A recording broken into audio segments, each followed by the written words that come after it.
দৈনিক প্রথম আলোতে রিপোর্ট এসেছে যে সাকিব আল হাসানকে নিয়ে বাংলাদেশ ক্রিকেট বোর্ডের যে পজিটিভ ডিসকাশন সেটা খুব দ্রুত গতিতে এগিয়ে চলছে। গতকাল আমি রিপোর্ট করেছিলাম, আপনারা সবাই জানেন, গত পরশু ইনফ্যাক্ট, যে সাকিব আসলে আগামী 1 মাসের মধ্যে বাংলাদেশে আসবে, মার্চে বাংলাদেশের হয়ে খেলবেন এবং এটা প্রায় ডিসাইডেড। সেই খবরটাই আরো বেশি পোক্ত হয়েছে প্রথম আলোর এই রিপোর্টের পরে। সাকিব আল হাসান কথা বলেছেন, সাকিব আল হাসানের রিটায়ারমেন্ট নিয়ে কথা এসেছে, সাকিব আল হাসানের যে কেসেস গুলো রয়েছে সেই কেসেস গুলো শেষ পর্যন্ত কিভাবে রিজলভ করা হবে সেই ব্যাপার নিয়েও আলোচনা রয়েছে। এবং মার্চে যেই আলোচনাটা আমি করেছিলাম, পাকিস্তানের বিপক্ষে সাকিব আল হাসান বাংলাদেশের জার্সি গায়ে বাংলাদেশের মাটিতে খেলতে নামবেন, সেটাও নির্ধারিত হয়ে গেছে। সেই আলোচনাই করতে চাই, আপডেটস গুলো আপনাদের জানাতে চাই। তার আগে আরেকটু আপডেটেড করতে চাই, সেটা হচ্ছে কুল অ্যান্টিপারস্পিরেন্ট ডিওডোরেন্ট স্টিক আপনার ঘাম কন্ট্রোল করবে 24 আওয়ার্স পর্যন্ত, আন্ডারআর্মকে একদমই ঘাম মুক্ত রাখবে এবং কাপড় দাগ মুক্ত রাখার ক্ষেত্রে একটা বড় রোল প্লে করবে। যা হোক, সাকিবকে নিয়ে আলোচনা করতে চাই। সাকিব আল হাসান বাংলাদেশে আসছেন প্রত্যাবর্তনের অপেক্ষা, এবং সেই প্রত্যাবর্তনটা আপনারা সবাই জানেন যে February is very near, February calling. মার্চের মোটামুটি প্রথম সপ্তাহে 2-3 তারিখের মধ্যে সাকিব আল হাসান বাংলাদেশে অবশেষে আসবেন।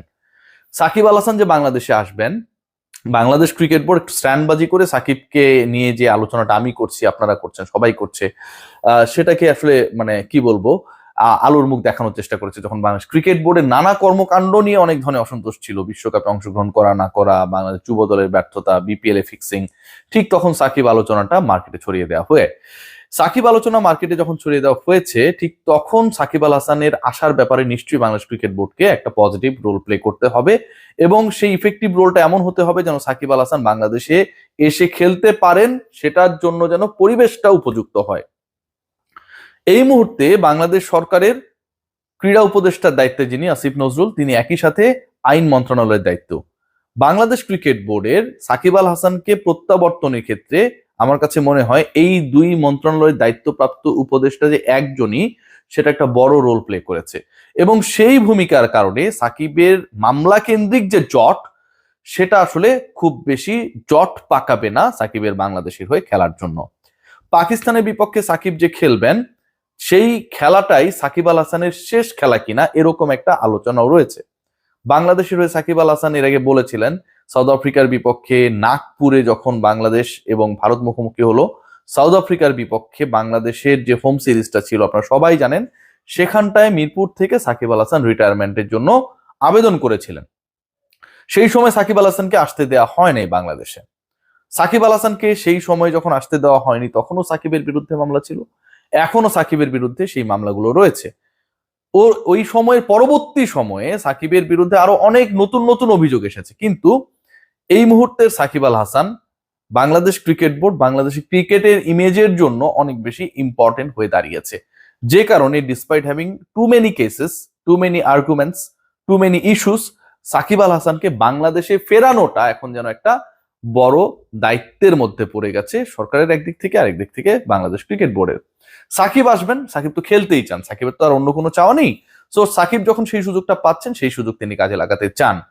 বাংলাদেশের হয়ে সাকিব আল হাসান পাকিস্তানের বিপক্ষে যে খেলতে নামবেন, এটাই সাকিব আল হাসানের রিটায়ারমেন্ট না। এখান থেকে Shakib Al Hasan good bye tata বলে দিচ্ছেন না। তিনি বলেছিলেন এর আগে, আপনারা সবাই জানেন, যে দেশের হয়ে তিনি খেলতে চান, দেশের মাটিতে তিনি রিটায়ারমেন্ট করতে চান। এটা যে কোনো ক্রিকেটার, সাকিবের মতো চ্যাম্পিয়ন ক্রিকেটারে এইরকম একটা ভাবনা, চিন্তা, কষ্ট, আবেগ, অনুভূতি কাজ করবে, সেটা নিয়ে তো আসলে কোনো ডিবেটের সুযোগ নেই। কিন্তু ওই পরিবেশটা তৈরি হয়নি। যেই মন্ত্রণালয় এখন সাকিবকে ফেরানোর দায়িত্বে অনেক বেশি পজিটিভ রোল প্লে করছে, সরকার তো আলটিমেটলি কোনো একটা জায়গা থেকে আদিষ্ট হয়ে, অনুপ্রাণিত হয়ে, অথবা আদিষ্ট হয়ে যে সিদ্ধান্তটা গ্রহণ করতে যাচ্ছে, সেই সিদ্ধান্তের পেছনে তো যুব ক্রীড়া মন্ত্রণালয়ের একটা বড় রোল রয়েছে।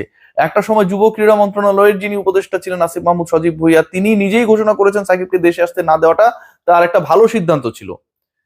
এখন সবচেয়ে স্বস্তিটা তৈরি হয়েছে আসিফ মাহমুদ সজীব ভুঁইয়া, তিনি আর ওই মন্ত্রণালয়ের দায়িত্বে কি বাংলাদেশ সরকারের মধ্যেই তিনি আর নেই।